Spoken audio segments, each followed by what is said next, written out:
In dobro večer želim. Kako ste? Deževno, se vem. Lepo hvala, da ste si vzeli na ta deževni večer čas za junake našega časa. Kot veste, je to zdaj malce drugačen, marsičem spremenjen cikel pogovornih večerov z razlogom, zato ker mislim, da je med nami kar nekaj ljudi, ki bi jim lahko rekli junaki, čeprav mislim, da je danes med nami Matevž Lenarčič nekdo, ki če mu rečem junak, vam ni to čisto blizu, ne?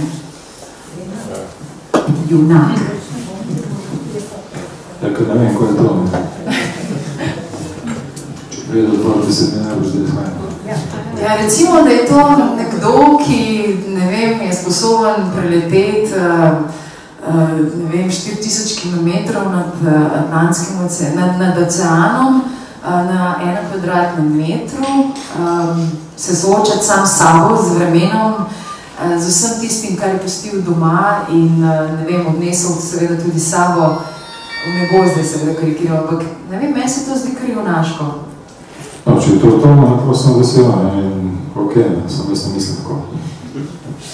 Se vem, da ne, zato sem izpostavila, se mene sliši. Ja. Dobro.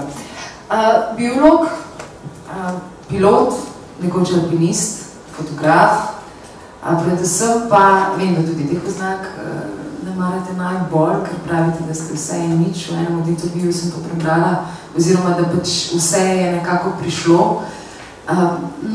Jaz bi pa dodala še en globoko razmišljajoč človek, glede na to, kar berem že kar nekaj časa in spremljam, seveda ne samo za ta pogovor, ampak me vseeno najprej na začetku zanima, danes pade dež, že nekaj dni dežuje, kaj to pomeni za letalca, ste danes že bili v letalu ali imate zdaj dopust? Ja, za nas, ki letimo z malimi, imamo dopust. To je bolj kot ne samo mor, temperature so že zelo nizke, letenje tam od +4 na vzdolj, v dežju, v oblakih je samo mor, tako da zaradi malo počakamo. Verjetno zaradi zaledenitve kril. No, ampak to se vam je tudi na teh poteh že zgodilo, ne? Ja, ampak to je stvar, ki se je treba za vsako ceno izogibati, ker je veliko filozofije to okrog ni. Ampak se je zgodilo, se je pa to dobro končalo, očitno. Očitno, v mesu in besedi. 3-krat ste obleteli svet. Zdaj zadnji projekt je Mediteran 2017, ki je imel malce drugačen namen, pa mogoče najprej, če se ustavijo pri teh obletih, če lahko rečejo tako. Pa ne mogoče samo to, kako je bilo, ker o tem smo kar nekaj lahko brali. Meni je bila zanimiva to dejstvo, da pravzaprav niste imeli, ne vem, leta 2002 ali pa 2004 v misli, jaz bom pa nekoč obletel svet. Ampak ste se ustavili na Kamčatki, kjer ste fotografirali medvede in od tam je tudi ideja, da bi pa šli okoli sveta. Imam prav? Ja, v bistvu takrat, leta 2000, kakšen leto prej, sem na Kamčatki in sem plačal zelo veliko za prevoz helikopterji, ker tam priti v kam je prišel s helikopterjem. Druga alternativa je bilo mehno letalo, ker bi bilo opremljeno s takšnimi čolni, da bi se dali pristati na vodi, travi, snegu. In to je bila originalna ideja, dobiti takšno letalo in leteti s tem letalom do Kamčatke. Ampak takrat sem bil že precej naivn in sem pač vse vedel, kar sem mi rekli, tudi birokrati v Moskvi in tisto, kar so rekli, se pač ni resničilo. Tako da sem rabil kakšno leto, da se je premaknila zadeva v to smer, da so začeli razmišljati, da bi lahko dovoljene dali za prelet Sibirija. Takrat malo prej je v bistvu padla železna zavesa, pa let prej je v bistvu ta vzhodni del Sibirije je bil strogo zaprt še takrat, ker je bilo ogromno jedrskih podmornic, ogromno vojske, upirjene proti Aljaski, seveda. In zato je bilo precej težko. Ampak potem, ko smo bili že recimo dobri kolegi z birokrati v Moskvi, ki sem bil se kot 3-4 tam, So rekli, ne, zdaj, če bo slučajno dobil dovoljenje, nekaj pokor se ta nekaj, še enkrat bi ne dobil. Pa da bo tako, ne, da sem šel okrog sveta na Kamčatko, ne. Ampak ta Kamčatka je imela tak lep namen, ne? Tam ste se spoznali z enim zelo zanimivim človekom, ki je tam živel in vzgajal, redil pravzaprav medvede. In jemlje medvede kot, ne tako kot jih mine, kot zveri, ki nam lahko naredijo zelo hitro kaj, ko se jih bojimo. To se mi je zdaj fascinantno, ne? To je Charlie Russell, ne? Še vedno živi, ne? Sem zdaj že precej star. Pa njegova partnerca, slikarka Maureen Ens, ne? Sta živela tam po mojenih 10 ali 11 sezon, s tem, da sta posvojila mladiče medvedje, z njimi živela tam celo poletje in potem študirala nekako bi prakso, ker sta je dobila na Kamčatki, potem lahko vlala v Kanadi, ko on prihaja z Alberta, njegova familija je bila kmečka, so redili krave in so imeli hude probleme z medvedji, non-stop. In on je pa prinesel drugo filozofijo, koeksistence z divjimi živalmi, z medvedje v tem primeru, in je to prakso uvedel tudi na svojem ranču v Alberti in dokazal posredno, da v bistvu ni problem medved, ampak smo problem ljudje, ki se medvedje bojimo. Tako da koeksistencija je seveda mogoča, meni se zdaj fascinantno, tako sem celo pripričal ministrstvo za kmetijstvo, da so bila nekaj gnarja, da sta prišla sem, oba Maureen je imela razstavo v Krki, v galeriji. A je to v Ljubljani? V Ljubljani, Čarima bo pa predavana in zelo zanimivo. Rekli ste, ko sem bil še naiven, pa sem še sledil birokratom. Se je to končalo takrat, ko ste preleteli Everest brez dovoljenja? Ta naivnost Bože se nikoli ne konča, ker če človek ni naivn, je precej realist, nekdo bi rekel, da je tudi pesimist pol, ampak jaz mislim, da je tukaj ne take meje, tako realizem, pesimizem, optimizem, naivnost, so nekje. Ampak ja, jaz upam, da sem še vedno dosti naivn, da so vrtno stvari, za katere bi lahko mislil, da po birokratski plati tudi ne bo šla, ampak vse se da, mislim, ne da se vse, ampak veliko se da. Bili ste prvi, če se ne motim, ki je priletel Everest z ultralahkim metalom, oziroma nasploh, mislim, z manjšim metalom. Nasploh pa ne. Nasploh se ne, pa z manjšim. Z ultralahkim metalom, v bistvu takim letalom, pred par let prej sta letela dva z zmajem. To je, se reče, drugačen način letenja in drugačne performanse na vsak, tako da tako triaksisne letalo, tako so vsi letala, je bilo pa prvo. In zanimivo je, da sicer kot alpinist niste bili na Everest, bili pa ste na 8000 ste takrat, ko ste plezali, ste sedaj mislili, da boste imeli pa tudi pogled ptice na ta viščav, pravzaprav na ta svet, ki pač ni dostopen vsakomoj.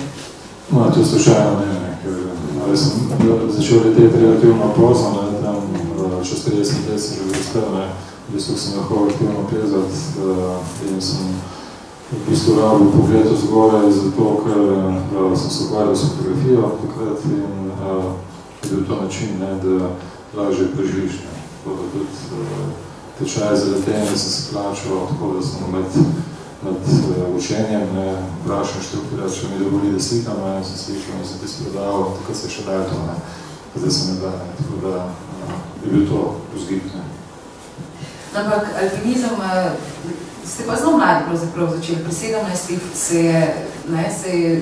vas je nekako zadelo, ampak to so čisto drugi časi alpinizma, zdaj lahko včasih rečemo, da je bilo tudi množično. Takrat ste garali za to, da ste lahko šli na odpravo, še vedno tudi to slišimo, da ni tako lahko, ampak če danes spremljate ta svet alpinizma, pa mogoče primerjate z vašimi časi, v čem, mislim, kaj je bilo tisto, da ste pa pri 27 potem pa alpinizem pustili in šli v druge vode?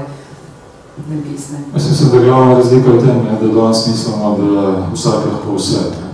Vsi smo lahko zdravniki, se imamo Google, vendar vsi smo lahko pravniki, sodniki, vsi smo lahko policaji, da jim bavčari ne moramo biti vsi, ampak imamo nekje vzad, da smo lahko vsi vse. In ta zavest je pač rodila masovni turizem, preseljevanje brez ena pametnega razloga z enega konca na drugega, ker imamo pač cenovno ugodne poleta, ker imamo aranžmaje, ker imamo booking, ker lahko z enim klikom rezerviraš kjerkoli na svetu hotel. Vse je tako vlajšeno, da smo dejansko lahko praktično vsi vse. Zato tudi veliko ljudi se ukvarja z gorskim kolesarjem, tudi z alpinizmom, več kot takrat. In vse je bistveno lažje. Organizira zdaj odpravo v Nepal ali pa v Indijo je tako, narediš v 14 dneh skok. Včasih je bil to poletni projekt in se mogo res veliko lož noter in so hodili te res tisti, ki so imeli res motiv. Pač lahko to z dolgega časa narediš zelo podobne stvari. To je razlika. Ta iluzija, da lahko vsi vse, jaz mislim, da je to čista iluzija in škodljiva za nas sama in za planet. Enostavno vsi vsega ne moramo, ne zmoremo, če si na vozičku, tako kolega tam, prej se smejali in s tem boljše. Na boljšo mi kaj glav, sam. Tako pač je. Če se učimo živeti v skladu z možnostmi, ki jih imamo, potem smo lahko zadovoljni. Če pa skozi mislimo, da lahko vse in hitimo z enega turističnega potovanja med drugega, smo pa non-stop lahko nezadovoljni oziroma skozi smo občutiti, da nam nekaj manjka. Omenili ste ta masovni turizem, celo zeleni turizem postaja masovni, ker to je že v svojem bistvu nelogično. Zeleni ne bi smel biti masovni. Ampak recimo, mislim, da je primer Aljaske, kjer so že začeli omejevati kdo oziroma koliko in celo žrebajo, kdo, zato da ne bi prišli, tako ko bo recimo prišel nekdo na Luno, samo ta bogati, ampak ne. Je to recimo tudi ključ za, vemo vsi, vi živite v Savinjski dolini in veste tudi sami, kako to je, ko horde kolesarjev in ljudi, ker ti vzamejo naravo v resnici. In živim v Novem mestu in sem prav vesela, da Gorjanci še nimajo te hude, čeprav tudi na trenutke, ampak še najdeš recimo ob 6 zjutraj si še sam med 4 recimo tam gor. Zdaj smo malo preskočili, ampak se mi zdi zelo zanimiva tema, s katero se veliko ukvarjate, ta zeleni turizem s svojimi omejitvami. Kje je formula, recept, da recimo Slovenija ne bo, ne vem, se utopila v njenem zelenem turizmu? Jaz mislim, da ukiniti liberalni kapitalizem oziroma miselnost, ki ga ustvarja in oplaja. Torej nemogoče? Jaz mislim, da ni nemogoče, so se spremenjajo po vprašanju za kakšno ceno. Dejansko, jaz sem celo življenje se sedim na Tolminsko, letos, ko sem bil polco nazaj, sem to rekel. Se selite pa se ne? Zdaj pa konc, to je pa neozdržno, tako folka, ker v tam letos je enostavno poseljevanje narave in turizem imamo v bistvu zato, da lokalni ljudje lahko od tega živijo, ampak če pogledamo, kdo dejansko tega živi, to niso lokalci. Že sam booking, 90%, 95% rezervacij gre prek bookinga in 15% gre direktno v Amsterdam.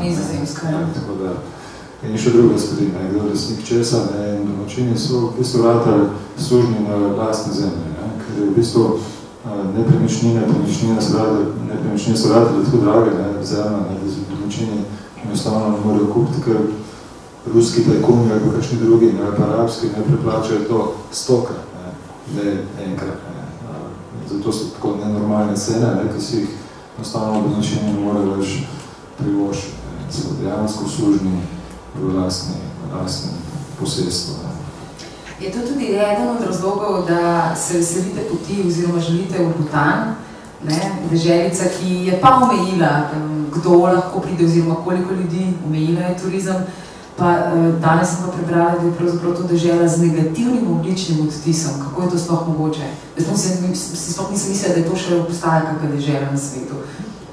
Ja, oni so lahko, ne, enostavno zato, ker imajo hidroenergetski potencial tako velik, da imajo v bistvu energijo dovolj iz hidroelektrarja, ne.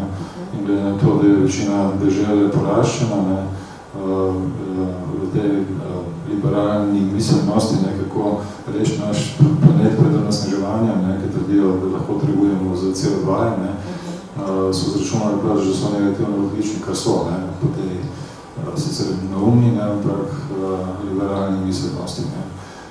Drugače, ja, potajanje so se verjetno naivni, ne, najbolj ni tako lepo, ne, pa se tako fajn, kakor se jaz predstavljam, ne. Pomeni, da še niste bili tam? Ne, nisem bil tam, ne, ampak planiram, da je tega rezultavo, ne, tako da sem manj. Kako bo tam z dovoljenjem? Ne vem, bomo videli, ne. Ostajate naivni. Planiramo za leto 19 in to bo v sklopu kakve večje? Ja, verjetno črnega oblika v bistvu v Himalaji in Indijski pocelini potajamo. No, zdaj ste pa rekli še to besedno zvezo, o kateri že kar nekaj časa razmišljam, zato ker je povezana z Mediteranom 2017. To se pravi črni oblik, oziroma to so saje, ki ostajajo pri nepopolnem izgorevanju, ne? In ne, to zgleda, mislim, jaz moram reči, da si pa nisem predstavljala, da se to lahko usede, recimo, nekje na nekem površju zemlje, ne? Vi pa to raziskujete zdaj že nekaj let in ena od raziskav je, prav zdaj, ne, ko ste bili na tem projektu, so ledeniki, ne? Kaj se dogaja z ledeniki in napišete, da ledeniki so v strani. Ne samo, da zginjajo, vsi so še v strani. Črni oblik je proizvod ljudi, ne, ki pa živimo in zato porabljamo energijo in vsaka stvar, ki vsebuje oblik in goline, ima za stranski produkt črni oblik, ne, tega je zelo veliko, ne. Poleg tega so tudi naravni viri, ne, črnega oblika, kot so vulkani in naravni požari, ne, čeprav je zelo malo naravnih in še kaj, ne, tako da dolg časa je to točno, kako ste rekli, ne, to spustimo v zrak in se čez pol ure usede, ne, in to ni več problema, ampak ni tako, ne. Zato je tudi črni oblik dolg časa ni bil tudi v znanstvenih sferah prepoznan kot konkretni problem, ne, za pregrevanje planeta, ne. Tako da so v zadnjih letih se nekako poenotili znanstveniki, ne, da črni oblik je problem, da lahko ostane v ozračju tudi mesec, dva ali tri, ne, in ne predstavlja samo lokalnega, temveč tudi regionalni in globalni problem, ne. Tako da zdaj nekje od 25 do 95%, tudi 40 raziskovalci, ki se s tem ukvarjajo, verjamejo, da prenese antropogenega dela črnega oblika v pregrevanje planeta v atmosferi, ne. Moramo sicer vedeti, da pregrevanje ni dokazano, da je to problem samo človeškega življenja, da je to antropogeni problem. So tudi naravni cikli, ne, ki obstajajo, so v preteklosti obstajali in obstajajo še zdaj, ne. Ampak nišče ne more konkretno dokazati, ne, koliko procenta je zdaj človek in koliko so naravni cikli krivi, ne. Zdaj skeptiki klimatski, ne, z ameriško vlado trenutno oziroma predsednikom seveda zaradi svojih interesov mislijo, da to ni problem, ne, človeški del, ne.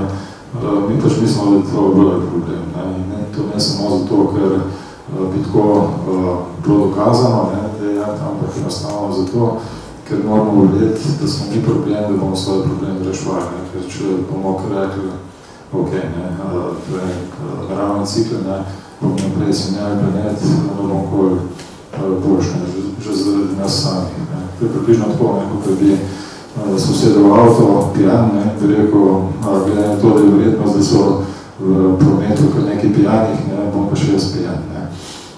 Približno tako, ne, klimatski skeptiki, ne, razmišljajo, ne, ampak to je absolutno zgrešeno, ne. Ampak je pa vendarle črni oblik lažje reševati kot z izpusti CO2? Rešitve za CO2 praktično ne obstaja, ne. CO2 ostaja v zračju 30-40 let in več, ne, in ga je zelo težko spraviti ven, ne. Črni oblik je kratkoročni problem, ne, kratkoročni še v primeri CO2, ne, in ga lahko enostavno odpravimo oziroma ga preprečimo, da sploh pride v zrače, to se namestitvijo filtrov. To je nekakšna velika filozofija vzad. Filtri obstajajo, znanje obstaja, potrebno je zavedanje politike in pa zakonodaja, ki to preprečuje oziroma omogoča namestitev teh filtrov. S tem bi lahko v bistvu rešili 30% problema antropogenega dela pregrevanja planeta in tem času v bistvu dobi nekaj časa, da najdejo rešitev za CO2. So vaše meritve, zdaj bom pa jaz mogoče malo naivna, del tega reševanja problema? Se je že kdo, ne vem, je kdo, ki naroči te meritve, si predstavljam, da to še države niso, ki se zaveda tega problema in se zaveda, da ga mogoče pametno reševati, ker se ga da prej kot recimo CO2.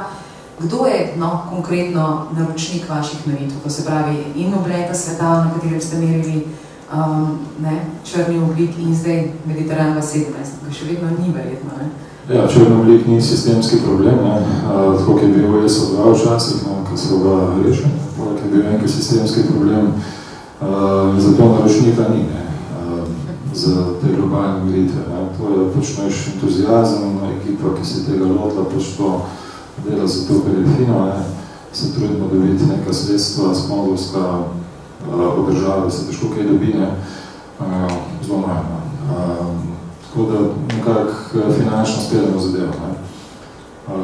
Je pa letos prvič se pojavil naročnik, in to v Ljubljani. Ker črni ogljik v mestih, oziroma sploh v urbanih delih povzročata dva glavna vira. En je promet z izpusti, dizel in bencinari, drugo so pa individualna korišča. Ljubljana je že leta 70-ih letih nadela centralni toplovod s centralnim koriščem in je veliko zboljšala klimo v zrak v kotlini Ljubljanski. In zdaj letos sem hodil pokazati, koliko česa je, koliko promet ponese, koliko ga ponese v zimskem času, koliko ga ponese promet, ki pride od zunaj, in koliko ga ponese vetrovi iz ruralnih delov v Ljubljani. Jankovič je pač hotel pokazati, da so oni vrhniki bolj krivne, tukaj pa Jankovič, da imamo ta izrek. In dejansko, zdaj smo pol leta že delamo na tem, smo v bistvu pokazali, da je kar velik del prihaja tudi iz Brezovca, vrhnka, tam, ki prihajajo najbolj pogosti vetrovi, jugozahodnik, in pa tudi dnevni vetrovi. Točni vetrovi je ta dnevno pregrevanje kotline, potegne zrak iz juga proti severu, tako da se pomika predvsem ta del onesnaženja iznad avtoceste in pa iznad individualnih kolišč. Tako da les je včasih bil ekološki energent, vsi so reklamirajo, še zdaj reklamirajo, kar bi sicer lahko bilo, če bi bila zakonodaja, da bi me predpisali, kakšne peči lahko uporabljamo in na kakšen način, da bi bil nadzor. Ker tega ni, predstavlja les v Sloveniji eden bistvenih problemov onesnaženja s črnim ogljikom. Omenili ste dizelske avtomobile, en preskok, menite oziroma mislite, da jih bodo res prepovedali? Gremo tja? Mislim, lahko je prepovedal, samo to je ravno tako, kot so jih pred leti pač zreklamirali. To je politična odločitev, ki nima nobene veze z realnostjo. Moderni dizeli, Euro, koliko je 5-6 zdaj, so bistveno manj problematični kot bencinski, ker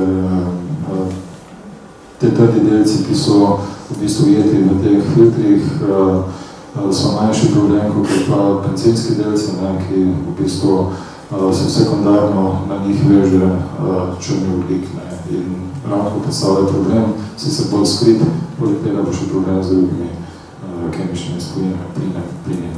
Tako da, jaz mislim, da ne bojo, je to politična hajka, s tem, da hoče na vsak način spraviti električne pogone vse posod, kar je sicer prav in lepo.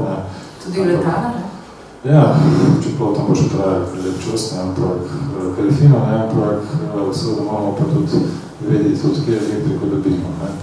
V Sloveniji zaenkrat električna energija veliko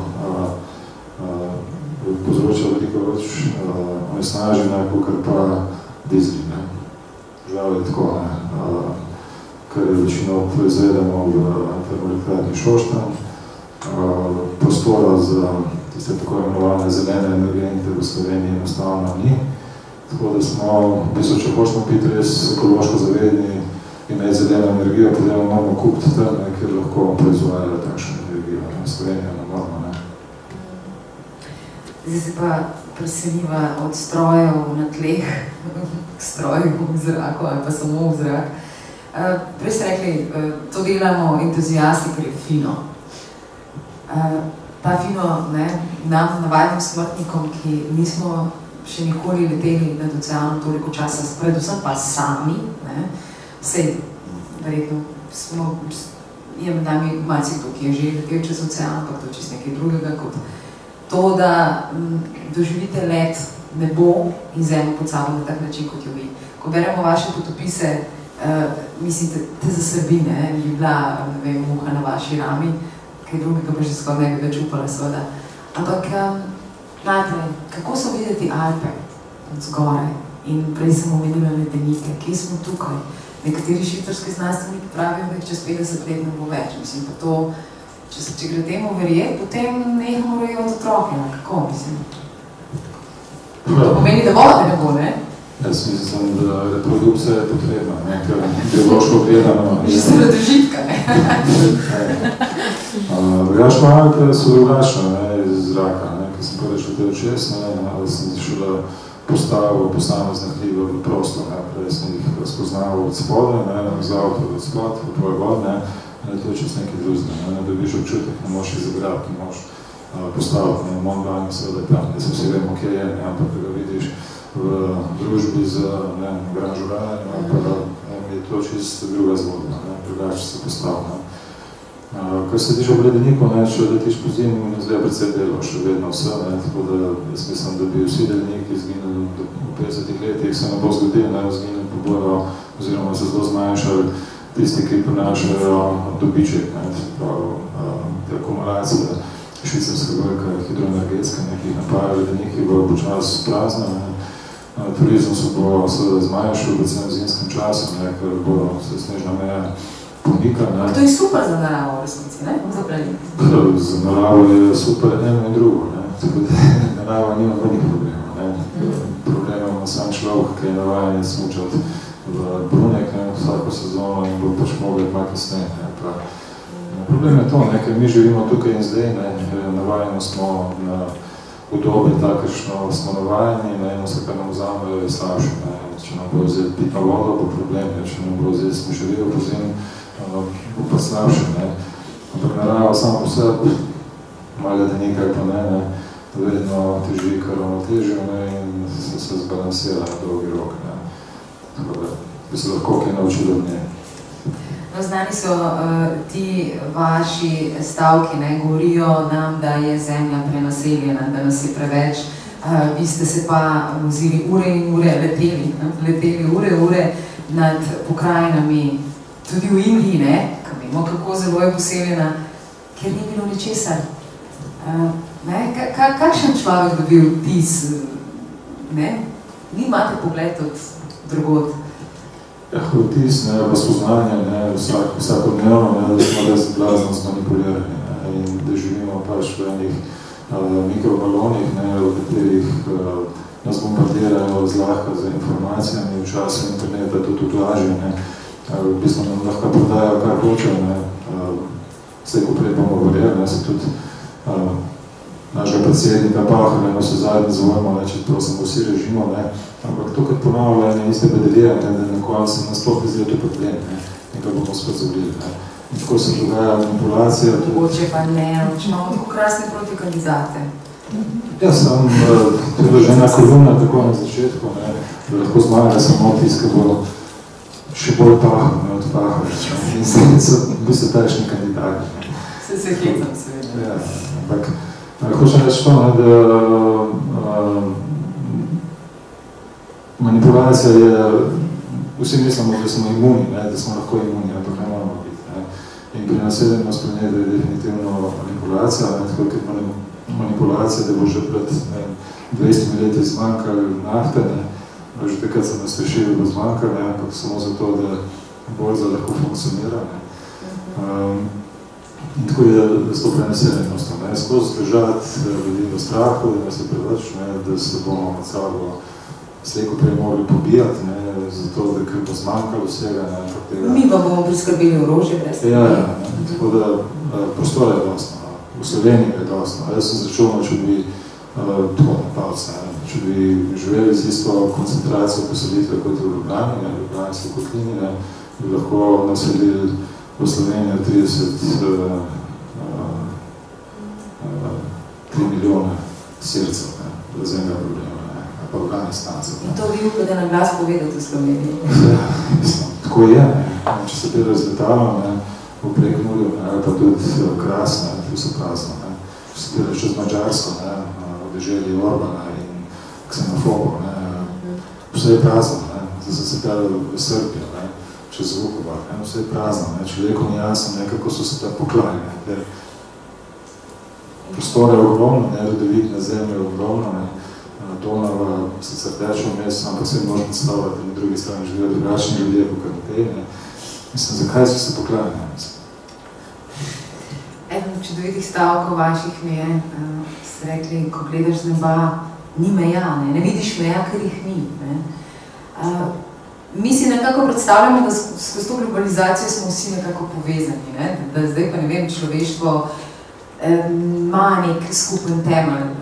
Ko letite nad temi širjavami, nad to praznino, kakšen je ta občutek? Smo res tako zelo povezani? Je res globalizacija dejanska? Jaz, ko vas berem, se mi zdi, pa vse globalizacije v resnici ni. In sem vesela, da je tako, če bo vse naprav. Globalizacija je, ampak ne tisto, kar ste zdaj povedali. Globalizacija je globalna trgovina. To je globalizacija. In prodati veliko čokolado na vseh koncih sveta in ustvarjati iluzijo, da bo lahko vsak proizvajalec paradajza v Sloveniji po celem svetu prodajal paradajz. Kaj si se mogoče, pa slabo, ker vse zadnje ni realno. Ampak to je globalizacija. Globalizacija kulture, globalizacija razmišljanja, mislim, da do tega še na vodku malo pršel in je prav, da ne pride. Pestro življenja, različni vzorci razmišljanja, to je tisto, kar v bistvu daje vrednost kakršnekoli kulturi, tudi slovenski. Zato ni Slovenija postala takrat, ker je bila osamosvojena, ampak je postala takrat, ko smo se začeli zavedati, da je kultura v Sloveniji pomembna. In če je kdo osamosvojitelj, so to kulturni delavci, od slikarjev do ustvarjalcev, kakšnih koli, ne pa tisti, ki so pripeljali do politične osamosvojitve. To je pač, se vidimo kako je, osamosvojitev je zelo relativna zadeva. Koliko smo zdaj samostojni primeri, s tistem, kar smo bili prej, je tako stvar debate. Ampak kultura je bila pa prej ne zdaj, mogoče da prej še bolj izrazita, bolj globoka, bolj po več prostora imela, kakor pa je ima zdaj. No, v vsem tem upanju, na nek način je to upanje, dovolj še prostora, planet bi zdržal, bo zdržal, če bi bila recimo razporeditev pravilna, drugačna in tako naprej. Ste pa v vseh svojih razmišljanjih, pa zdaj bom rekla pesimist, čeprav vem, da to ni znaka, mogoče prava, ampak vendarle pravite, če Naomi Klein pa še koga berete, da svet gre v maloro. Imate dva otroka, oziroma zdaj sta že, nista več samo, mislim, sta še vedno otroka, ampak greste proti odraslosti, či je že odrasla, ampak kako ste njima predstavljali svet? Vse verjetno 12-letniku ne rečeš, veš kaj svet gre v maloro, ti pet po šolo pa me petke. Mislim, kako ste s svojim vedenjem, ki je verjetno širše, glede na to, s koliko ljudmi ste se v življenju družili, srečevali, to neka širina pride, globina tudi. Kako ste predstavljali ali pa še predstavljate svet, recimo, ljudem, ki vam pomenijo, pa da jih ne bi ravno zamorili, ne? No, če pa razumriš, ni naš narobe, če začnemo malo razmišljati pa v drugačno smer, ne, ampak, ja, tako ste rekli, ne, v bistvu sporočilo zelo enostavno, ne, živeti življenje tukaj in zdaj, ne rečemo, da ga bo živel enkrat drugič, ne. Pač mi smo navajeni, vzgojeni, dnevno bombardirani, ne, z raznimi zavarovanji, življenjskimi, bančnimi računami, ne, pokojninskim skladom, ne, treba živeti varčno, ne, da bomo enkrat potem na en dan lahko živeli, ne, ampak delaš od tega, ne, življenje tukaj zdaj, ne, in če se ne zavedaš tega trenutka zdaj, pač življenje ne živiš, ampak živiš eno fikcijo v prihodnosti, ne, tako da jaz mislim, da življenje v Sloveniji trenutno je izjemno kakovostno, ne, in da bi poteram pametni, da to vidiš, ne, imamo krasno naravo, ne, malo ne politika, ampak narava sama po sebi pa idealna, ne, kvaliteta življenja v Sloveniji res izjemna, ne, trenutno, ne, če ne bomo pač potirani nasedali provokacijami, pa neumnostnim političnim, ne, kakšnega sranja nepotrebnega, ne. Tako da jaz mislim, perspektiva je za časa naših življenj, ali pa vse do jutra, ne, super. Vsaj do jutra.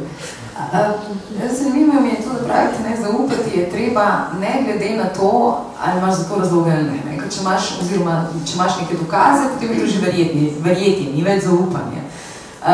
Si predstavljam, da človek, ki tako živi, gre lažje v zrak za toliko časa in hkrati ve, verjetno, da ga čakajo tudi ne samo lake stvari. In se mi zdi, mogoče sam preberem en delček z vašega potopisa okrog edinega sveta. Z vsemi čuti pijem trenutke življenja, duša je odprta. Ni otopelosti, ki se tolikokrat pojavi spodaj v normalnem življenju, kjer postaja lagodno življenje brez velikih pretresov, nekakšen standard. Meni se zdi zdaj, da standard celo postaja stres, da če nisi v stresu, pa nisi in potem, ko nisi v stresu, si pa čudak, zato ko se smejiš, pa se imaš fino, pa ti imaš vse en, če ni čisto vse, tako kot nekdo drug misli, da bi moralo biti. Ko ste v zraku, je to res, verjetno še veliko bolj živite za to in zdaj, ker prvič morate, ne, ker morate biti polno prisotni, verjetno tudi zaradi vremenskih razmer, ki se verjetno spreminjajo lahko zelo hitro. Si predstavljam, zdaj govorim čisto laično. Kaj vam daje tisti trenutek zgoraj, ne? Je potem težje prihajati dol in živeti, ne vem, v tem normalnem življenju? Ja, da je v bistvu to, da je treba živeti tukaj in zdaj, ne? Zdaj, če imaš perspektivo, da lahko gre nekaj narobe, ne, pa imaš dve možnosti, ne, se sekiraš, obremenjuješ in si permanentnim stresom, ne, ali pa rečeš, da lahko pogledaš dol in se trenutek je pa izjemno lep, ne, odkaj ga ne bi v srdu, ne, lasat, ne, in tako je vse na življenju, ne. Lahko se pač obremenjujemo, smo v permanentnem stresu, gledamo, tako smo vzgojeni, ne, deloholizm pa nas je vrednota, ne, zmage podjetniške, kakršnokoli, ne, športne so vrednota, ne, kar je posredno vse deloholizem, ne, ampak jaz mislim, da je to bolj z psihiatrično podjetnico, ne, tako da deloholizm bi se obrestil nad to visoko, ne. Psihiatri so tudi deloholiki, ker imajo toliko dela. Ja, ne, ampak dejansko, ne, ljudje bi lahko za svoje preživetje delali zelo malo, ne, tako da vse, kar delamo več, delamo zato, da se strah, ne, strah za prihodnost, akumuliramo in s tem pač slabšamo življenjsko odnos, kvaliteto življenja, ne, in samo vse, ko smo v stresu, ne, in okolju, ne, ker produciramo več svinarije, kakor bi, če bi delali manj, ne. Postavno ljudje v tropskem pragozdu delajo točno toliko, kar rabijo, ne. Zato so preživeli tisočletja, ne. Naša družba tega ne bo nikoli. In nimajo hudega obličnega odstisa, ne? Pa veš to, ne, prav tudi, če pogledaš njihovo način življenja ali pa zadovoljstvo, ne, tako se iščemo, srečno in zadovoljstvo, ne. Imajo oni zapisano na obrazu permanentno, ne. Jaz sem bil v Mongoliji, v Tibetu, ali še takrat, ker to ni bilo moderno, in tam so ljudje, ki živijo v šatorjih in so non-stop nasmejani. Pa nič nimajo, ne. In če bi pogledal z perspektive, z moje perspektive, da nimajo dane perspektive. Kaj pa vas nasmaja tako resnično zares? Razen tega, da potem, ko prijete dol, verjetno se včasih tudi vdahnete. Ne, kakšna neumnost, ne? Ja, se, nekdo se smeji ozven, drugi pa mu znotraj, ne? Ampak vseeno bi ponovila to vprašanje, kako vam je priti dol? Ker je treba spet se ukvarjati z banalnostmi, gor se ukvarjate s trenutkom in s tem, da tudi, kdaj tudi, da preživite, ne? V bistvu je težko, ne? Ampak daje energijo v to, da veš, da je izhod ven vedno mogoče. Ne samo letenje, ne? To je samo en ventil, ne? Teh ventilov je kar nekaj, ne? Če jih hočemo videti, pa doživeti.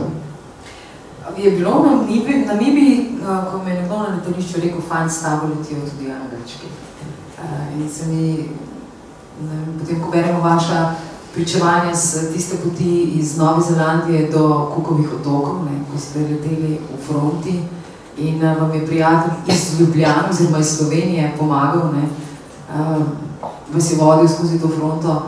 No, kakšne so pa takrat misli, ne? Takrat imaš spet na izbiro, ali bo prišel skozi, ali pa ne bom.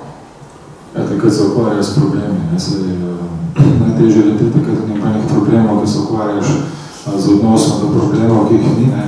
Takrat pa naš problem, se ukvarjaš pa z realnimi problemi, ne, tako da je veliko lažje, ne, manjih problemov s tem, kaj početi, ne. Tukaj zdaj, ne, imamo kaj za rešiti. Še dobro, da imate otroke, ki ste vam zrihtala veliko glasbe, ne? Da imate takrat, ko nimate se ukvarjati s problemi, lahko vsaj poslušate glasbo med tem, ko letite. Ja, glasba je pač ena izmed stvari, ne, ki človeku polepšajo življenje, ne, tako da in glasba, takrat, kad te imajo strah, je veliko boljša, ne,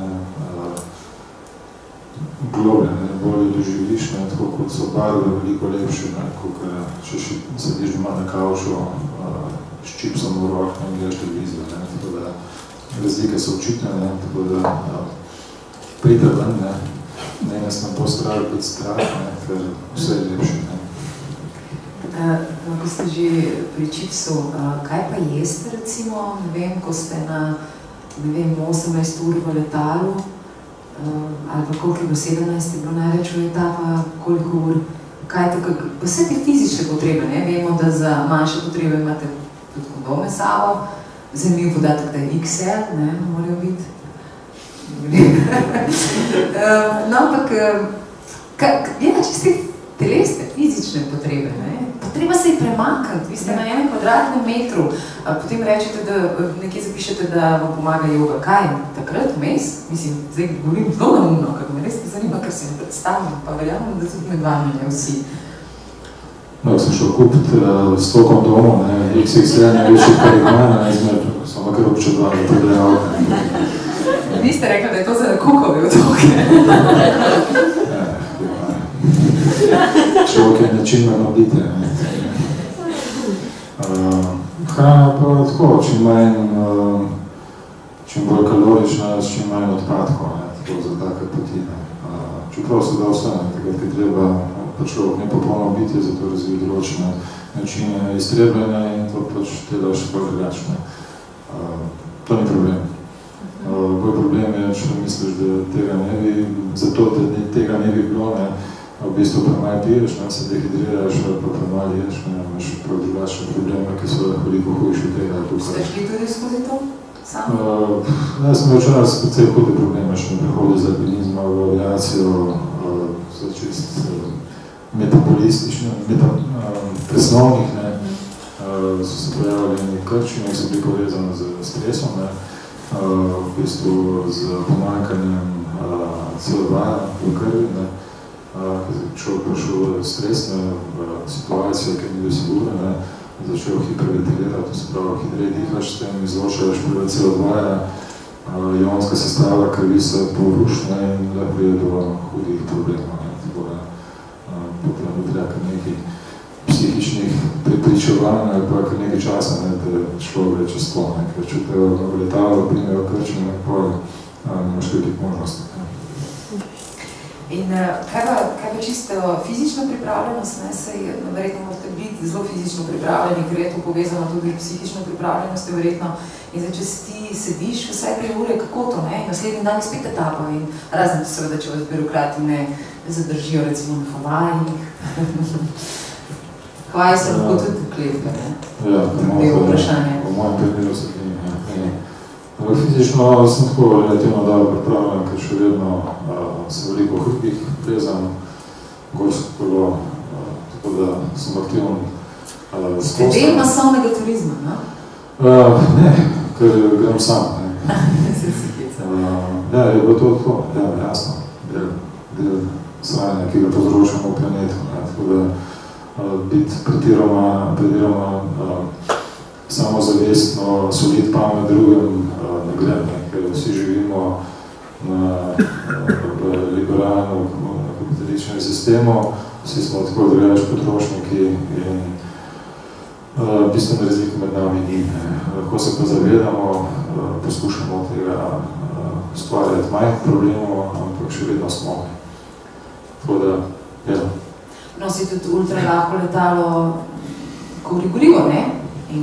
Seveda, ne, kurga sicer manj, ne, kot kakšno drugo, ker je pač ultra lahko, zelo lahko, ampak še vedno ga, ne, zdaj iluzorno pričakovati, da bomo karkoli na tem planetu naredili brez ogličnega odtisa, oziroma brez, da bomo povzročili probleme. Zdaj sam ocena koliko česa, ne, če to delamo zato, ker je sosed nekje že bil, ne, imamo še imeti naredile, ne, da je to edini vzgib, da gremo 4-krat na leto negam, ne, potem je to drugače, ker če zraven počneš nekaj pametnega, ne, oziroma recimo veščenje oblika. Recimo. Mogoče še to preden dava priložnost tudi vam za vprašanja. Nekje ste omenili ta moč vonja, ne? Da vas na določene dežele ali pa izkušnje von spomni. Kakšen je pa spomin na von, recimo v letalu, ne vem, kako, mislim, ko recimo nekaj časa niste v letalu, na teh velikih poteh, ne, na teh ki jih pravzaprav za svojo službo. Ali se pojavi to okrepenenje, nostalgija, da rabite spet iti gor v to samoto? Absolutno. Govoriti o vonju je tako, koliko je govoriti o vidu. V bistvu se naše čutnice niso tako črno-bele, ni tako jasno meje, od to naprej pa vidimo, od to naprej pa vonjamo, od to naprej čutimo. V bistvu se te čuti zelo prepletajo in tudi slepi ljudje imajo občutek, da vidijo. Je pa dejansko tako, da je vsaka dejavnost, ki človek počne, sploh, če je bila intenzivna, če je bilo strah, če je intenzivno doživljal pokrajino ljudi, kulturo, ostanejo določeni vonji, določene barve, občutki. To je pač nostalgija, bi lahko tem rekel. Brez nostalgije. Jaz mislim, da bi ljudje bili bolj komene doma na kavčih, tako da nostalgija je vzgib. Sem bolj nekaj toliko zunaj snažvali. Ja, se pravim. To so paradoksi, ne? Na nek način, več čas pridemo, vsakič pridemo. Ampak še vedno je razlika. Jaz verjamem, da obstaja razlika, da se moramo zavedati, zakaj kaj počnemo, zakaj kaj je interes, da toliko ljudi potuje, kaj je interes tisti pravi, da toliko kupujemo, kaj je interes, da imamo 35 različnih jogurtov v štrcuni. To se moramo vprašati in poskušati se ozavestiti probleme in živeti mogoče malo drugače, pa se pogovarjati se določen krogu teh problemih. Svet gre naprej, svetovne vojne so bila in tudi bojo. Pa ne samo zaradi vode, ne? Ne. Kako zaradi ega, kot vedno. Nobena vojna ni zaradi ideje. Vsaka vojna se začne in konča zaradi štrcure. Samo trgovina je bistveni vzgib vsake kakršnokoli vojne. Tako da džihadisti nam bojo zakuhali nobena vojna, tako kot tudi kristijani niso zakuhali križarskih vojn, tako kot svetovna vojna ni bila zakuhana zaradi židov ali pa fašistov. Šlo je vedno za prerasporejanje kapitala. Zdaj ste me spodbudili še za eno vprašanje. Prvič ste leteli okoli sveta 2013, če ne prav. že prej?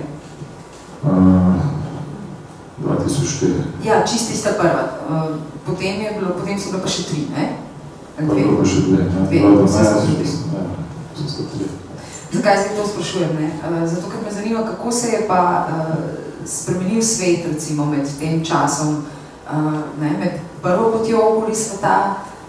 Verjetno se ostavljate sicer vedno na drugih krajih, med drugimi ljudmi, ampak v tem zadnjih letih se zdi, da se na nek način ponorel, ne? Ali pa so mediji tako naravnani, da imamo občutek, da je vse ponorelo.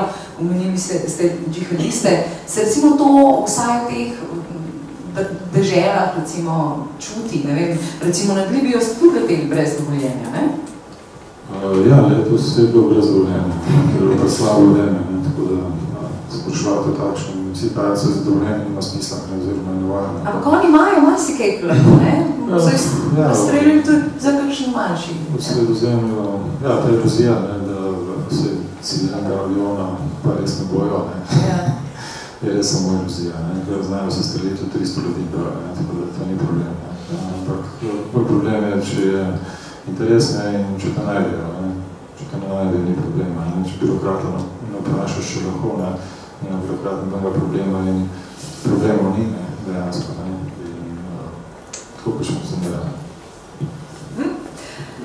Zdaj pa priložnost za vaše vprašanje, če ima to vprašanje kar mi dan z besedo. Ja, jaz bi samo vprašala, ni mi te nekaj jasno.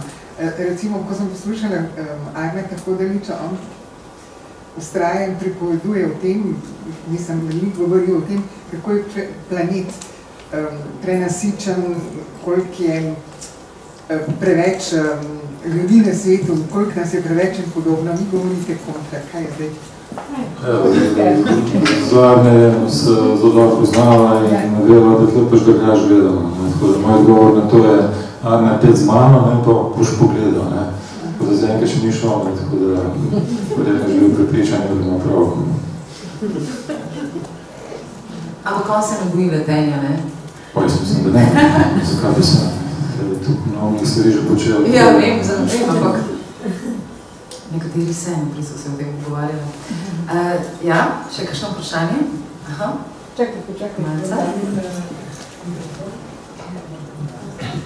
Meni je bil zelo všeč tisti del, ko ste rekli, pojte ven, naj vas ne bo strah strahov. S kakšnimi strahovi se srečujete v zraku, s kakšnimi na trdnih tleh, pa kakšno gonilo je za vas strah? Ja, lahko je tudi gonilo v tem smislu, da zasvaja. V bistvu, če človeka strah intenzivno doživlja barve, glasbo, vse, in to je fino. Zato je to tudi to lahko zasvoji. V bistvu, adrenalin sam po sebi ne more zasvojiti, lahko pa zasvoji občutki nekih, kot ten človek doživlja. Strah je pa tako, v bistvu varovalka zadnja, se redko poznate, kako v hribah hodite. Tako da brez strahov bi se nas lepo opisalo. Ljudje moramo poznati meje, če poznamo meje, se jih bojimo prestopiti, smo zmer korak stran od njih. Zato je to pač pomembno. Ko sem še kaj pozabil. S kakšnimi strahovi se gonili srečujete? Mislim, na trdnih tleh pa v zraku. Jaz sem toliko naprimer panika z eksistenco. Pač, jaz sem delal v življenju samo 5 let, sem stavil pa tako. To je bolj hecno. V zraku je pa tako, vsako letalo pride dol, tako je drugačno. Če pride nekontrolirano, se slabo konča. Tako da je fajn, da pride kontrolirano. To je to tak permanentni strah, ki sicer bi težko rekel, da me obremenjuje, ampak je v podzavesti. Vedno razmišljam, kaj bo, če bo. Tako da tudi, če si 15 ur v zraku, v letalu, ne se spogledam s tem, kaj bo, če bo. Čeprav se govorim, da živimo tukaj in zdaj, ampak ljudje smo pač ljudje, ne razmišljamo tudi, kaj bo.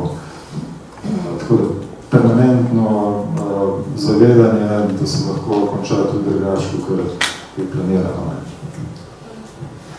No, je pa razlika med čutiti strah ali pa biti v paniki, ne? Strah je na nek način varovalo, v paniki pa lahko počnete traparije. Vas je panika že daj zagrabila? Hvala Bogu, ne. Sem bolj že čutil, tako patologije. In kaj takrat? Meni osebno pomaga joga, dihajne vaje, to redno počnem, tako da pač umiritev, fokusiranje na druge stvari, na dizaster, ki prihaja. A verjamete v usodo? Ne, da verjamem, ne živim usodo, seveda tudi sem, da verjamete, da živite. Ne govorim v tem smislu. V tem smislu, da je nekaj namenjeno. To se pravi, da imate mogoče tiste angelčke, ki je gospod Namibi rekel, da so pa vam dane neke, mogoče, rekla, neka večja zaščita, kakorkoli že to govorimo, zdaj govorim v tem duhovnem smislu, ampak kako ste s tem? Sem si usodo razložil predvsem materialistično, v bistvu na način, da vse, kar počnemo, vsako naše dejanje ima svoj vzrok, ki smo ga povzročili sami.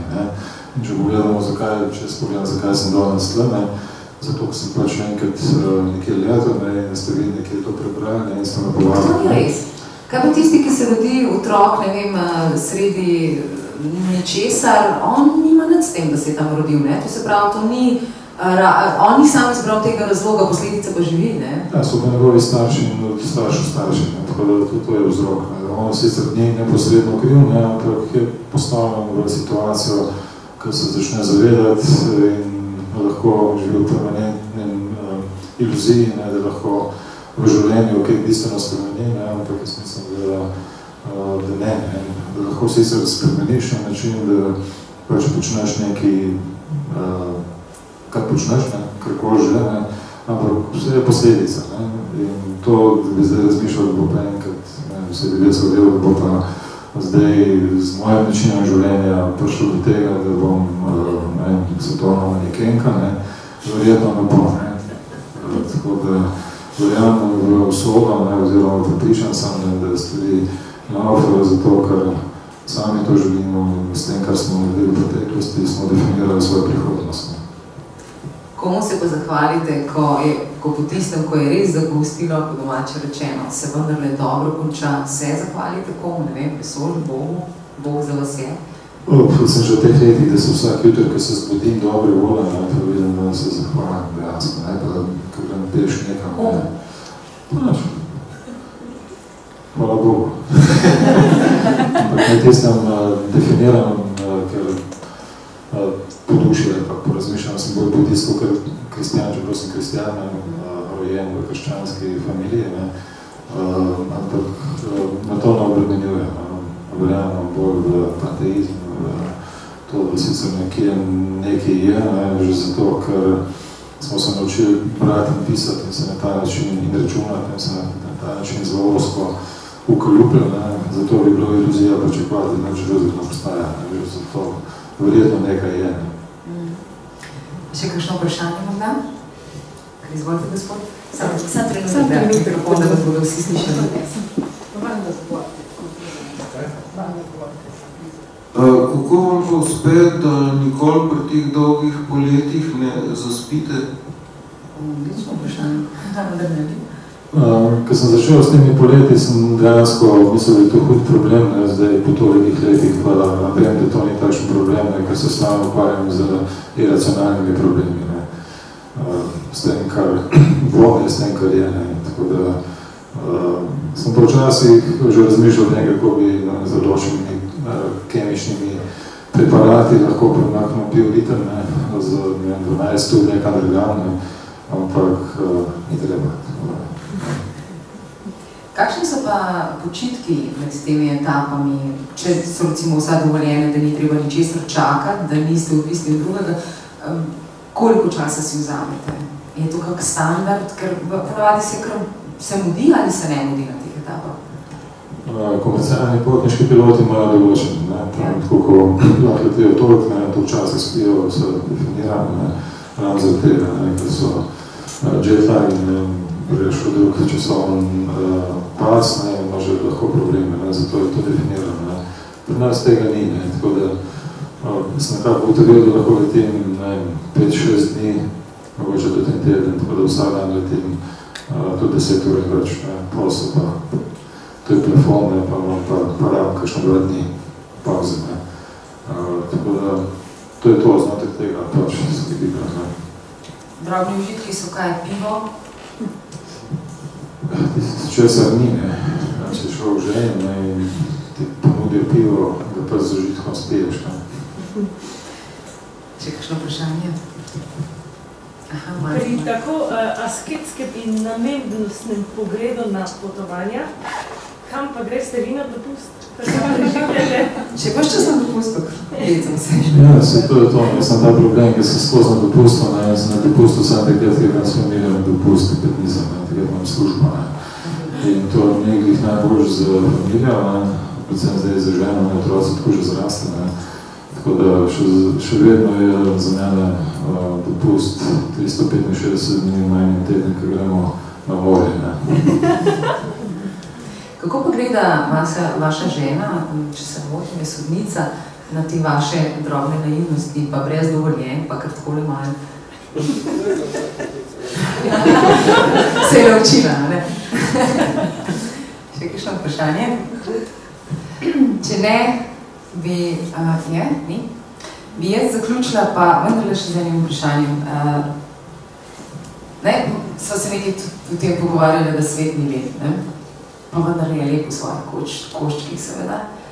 Ampak, jaz predstavljam, da imate vi malce poglobljeno sliko ali pa razširjeno, ali pa oboje. Je za svet upanje, govorim tudi o civilizacijah, ne samo o planetu. Vemo, da narava bo vedno preživela, ne? Bo pa izvrgla tistega, ki jih dela škoda. Vse to že počne na nek način. Ampak, kaj pa, ne, tudi ljudje smo del narave, kakorkoli obrnemo, vi kot biolog verjetno se strinjate s tem. Je še upanje, ne vem, ali smo reči, čisto vse zavozili? Predvsem zahodnjaki, seveda. Jaz verjamem zato, ker moram verjeti, da je upanje še za par generacij, ne. Dolgoročno permanentno, pa mislim, da ne. In kaj sledi? Samo poguba in nov začetek? Se to poznajo vse živalske vrste, ne, ki se prerazmnožijo ali pa presežejo mentaliteto, ne, pa nas ne bo problem, da bi se preveč razmnožili, ampak bo problem dekadenca, ne, ker v bistvu to, kar zdaj želimo, ne, potrošniško življenje, ne, vsi v stalnem iskanju novih držajev, ne, okusov, novih barv, novih doživetij. Pa govorite o zahodnjem svetu, ne? Ja. Saj ni posod tako. Ampak delamo na tem, da bi bil, ne, oziroma delamo na tem, ne, če je internet v vsaki vasi, če dokondi, ne, potem je to to. Coca-Cola. Je to to, ne, tako da je problem to, ne, ker bomo, se bo to zgodilo, kar se je zgodilo vsakemu imperiju, ne. Rimski imperij se sesul zaradi dekadence, pa hedonističnega življenja. Drugi del je pa preživel, ne? Shodni. Preživel, ne, seveda, ne. Pa govorim v tej civilizaciji, ne. In to, kar mi zdaj počnemo, ne, ali pa doživljamo, je bistveno hujše, ne, kar je doživljal Rimski imperij, ne. Takrat se je sesul zato, ker je določen so ljudi, ne, padal v to, ne. Tle pademo pa skoraj vsi, ne.